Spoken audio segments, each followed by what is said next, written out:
আবারও অসুস্থ হলেন ছোট্ট পর্দার জনপ্রিয় অভিনেত্রী তানিয়া বৃষ্টি। ছোট্ট পর্দার নিয়মিত মুখ অভিনেত্রী তানিয়া বৃষ্টি। জানা গেছে এই অভিনেত্রী বর্তমানে কিছুটা অসুস্থতার মধ্য দিয়ে যাচ্ছেন। সম্প্রতি তার ভেরিফাই ফেসবুক পেজ অ্যাকাউন্টে একটি পোস্টের মাধ্যমে অভিনেত্রীর অ্যাডমিন শুভ এমনটা জানিয়েছেন। এর আগে তানিয়া বৃষ্টির ব্রেন টিউমার ধরা পড়েছিল, যা অভিনেত্রী নিজেই জানিয়েছিলেন।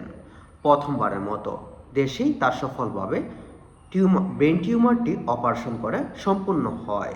তার পরবর্তীতে তিনি অপারেশনের জন্য ভারতের চেন্নাইয়ে যান, সেটিও সফলভাবে সম্পূর্ণ হয়।